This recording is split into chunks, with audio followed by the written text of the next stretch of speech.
Oi, gente, tudo bem? Aqui é o professor Cristiano, faço parte da equipe de Biologia da Escola Técnica Ferreira Viana, mas essa aula também serve para o CEDUC, Colégio Estadual João Santos Souto. Vamos lá, gente. Interação gênica, poligenia, interação não epistática e epistática. Vamos embora. Então aqui, gente, o que ocorre no momento da fecundação? Eu tenho a união do espermatozoide. Eu estou especificamente falando aqui do ser humano, né? 23 cromossomos, né? Que ele carrega, e o óvulo carrega outros tantos 23 cromossomos. Quando há união na fecundação, eu vou ter 23 pares de cromossomos. Então, eu tenho cromossomo 1, 2, 3, 4, 5, sucessivamente até o 23º, na qual esse 23º, esse par, ele define o sexo. XY é masculino, né? X, se fosse XX, se fosse duplicado isso daqui, feminino. Beleza. Os cromossomos, eles são chamados até o 22º de autossômicos e o último cromossomo sexual. Nota que esses pares de cromossomos, aqui eu vou dar o exemplo, né? Vou falar da cor da pele. O que define a cor da pele está basicamente no cromossomo 11. Tá certo? É lá que tem um local específico que guarda os genes para a produção da chamada melanina. Vamos lá. Então aqui está o cromossomo 11, né? E quando a gente fala de cromossomo, tem um local onde está o gene. Esse local é chamado de locus, tá certo? O locus é nada mais nada menos que o local do cromossomo onde está o gene, tá certo? Então, o que é locus é o local onde está o gene nos cromossomos. Agora, o que é alelo? No cromossomo, nós podemos ter vários alelos. Alelo significa o outro. Então, eu tenho gene. Exemplo, aqui eu vou estar carregando o gene para produção da melanina. E aqui eu posso carregar, que eu recebi do meu pai, exemplo, e aqui eu posso carregar o gene na qual tenho a não produção da melanina. Tá? Então, nota, são dois alelos, um que estimula a produção, outro que não estimula. Não quer dizer que o pai ou a mãe, eles podem doar o estimulante ou não, certo? Então, o que é um alelo? Alelo significa o outro, e assim um gene sempre tem pelo menos dois alelos. No caso, um que gera a cor da pele, outro que não gera a cor da pele, produz ou não produz melanina. E qual a função da enzima chamada tirosinase, que é a enzima que estimula a produção de melanina? Então, aqui nós temos uma célula que tem na nossa pele, chamado melanócito. Ele tem um material genético. E o material genético, eu tenho regiões que vão estimular a produção de enzimas. Essas enzimas, elas têm a função de pegar um aminoácido chamado de fenilalanina, transformar em tirosina, pegar esse aminoácido chamado tirosina, transformar em dopaquinona, que é um precursor da melanina, e depois terminar a transformação no produto final chamado melanina. A enzima-chave para esse processo é chamada de tirosinase. E nota, essa enzima ela não atua sozinha. Ela tem a interação de outros genes para produzir outras enzimas para ter desde a transformação de um substrato inicial até o produto final, que é chamado de eumelanina. Nem sempre é somente uma enzima que regula a função da produção de melanina ou de outras substâncias. Tá? Sempre tem mais de um gene, mais de uma enzima que vai produzir um certo produto final. Tá? Aqui eu tenho uma representação das células da pele. Né? Essa primeira célula está recebendo a radiação solar, o DNA se quebra. No que o DNA se quebra, é estimulado em que ele produza um hormônio chamado hormônio estimulador do melanócito. Ele é liberado por essa célula.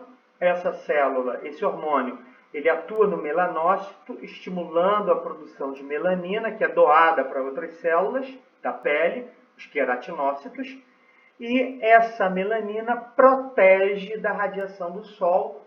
Enquanto isso, quanto maior a produção de melanina, maior proteção contra essas quebras de DNA, e a célula, enquanto isso, ela consegue corrigir defeitos do DNA, até certo ponto, é claro.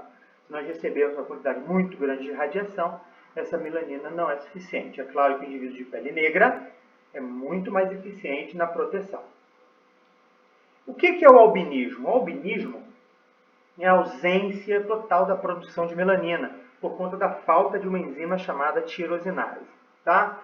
E como usar o quadro de Punnett para a gente estudar a genética? O que é o quadro de Punnett? É aquele quadro em que a gente coloca os genes e faz os cruzamentos para tentar entender como é que é a matemática ou a probabilidade da geração de indivíduos que possam ter certas doenças ou certas características. Então vamos lá.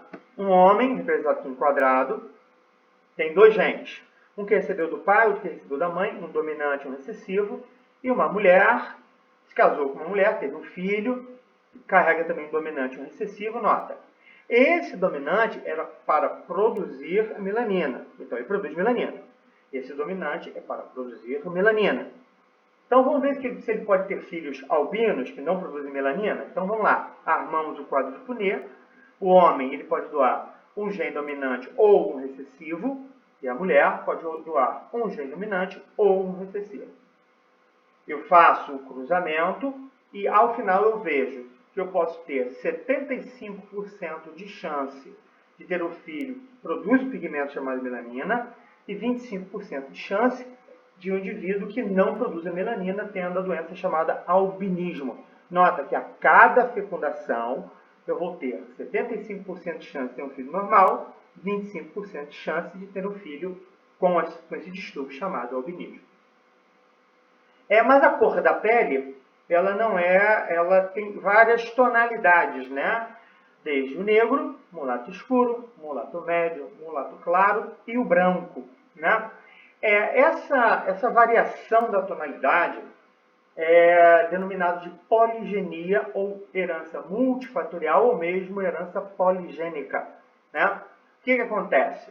Esse indivíduo aqui, como recebeu 4 genes dominantes, ele produz muito mais melanina. Esse aqui recebeu 3 genes, produz uma quantidade menor. Esse só 2 genes dominantes, produz uma quantidade menor ainda. Esse só 1 gene dominante, e esse indivíduo não tem gene dominante. Isso aqui é característica de como é a herança poligênica. Ou seja, quanto mais pares de genes dominantes, essas características se acumulam, o indivíduo produz mais melanina. Então, vamos fazer um cruzamento aqui. Uma mulher mulata média se casa com um homem mulato médio. Nota, o mulato médio ele vai ter 2 genes dominantes, tá certo? Primeiro eu faço o desmembramento, como ele pode doar esses genes, ele pode doar 2 dominantes, um recessivo e um dominante e um recessivo e 2 recessivos. Quando eu faço o quadro de Punnett, será que esse indivíduo mulato médio, ele pode ter filhos negros ou filhos brancos? Né? Eu até inclusive já vi um fato disso acontecer, de 2 indivíduos, uma mulher e um homem, 2 mulatos médios, tiveram um filho branco. Né? Isso gerou um certo incômodo, mas pode acontecer. Então, nota, eu vou fazendo o cruzamento, completando, até eu notar que eu tenho 16 quadrados, 1 para 16 é a chance de ter um filho, no momento da fecundação, ter um filho que o somatóide, espermatozoide do óvulo gera em indivíduo negro, 1 para 16, 1, 2, 3, 4, 4 para 16 indivíduos mulato escuro, 1, 2, 3, 4, 5 mulatos médios, 5 mulatos claros e 1 para 16 de indivíduos negros. Nota que tanto o indivíduo negro quanto o indivíduo branco, na hora que tem cruzamento de indivíduos mulatos médios, são as menores probabilidades no momento da fecundação. Mas pode acontecer, tá certo, gente? Então, nota, como tem 4 genes dominantes, negro, só 3 genes dominantes, mulato escuro, 2 genes dominantes, mulato médio, 1 gene dominante, mulato claro. Não tem nenhum gene dominante, só recessivo, indivíduo branco. Tá? Qual a relação da genética com a evolução? Quanto maior a produção de melanina, maior a proteção contra a radiação solar, Tá? Então, esses indivíduos são melhor adaptados para locais com maior insolação e tem uma seleção positiva para essa característica. Esse indivíduo aqui, ele vai ter que procurar um outro local com menor insolação para que o efeito da luz solar não seja tão danoso, tá certo? Então, gente, muito obrigado. Esse é o fim da primeira parte sobre herança poligênica, epistasia, e vai ter a segunda parte, tá? Valeu, gente. Obrigado.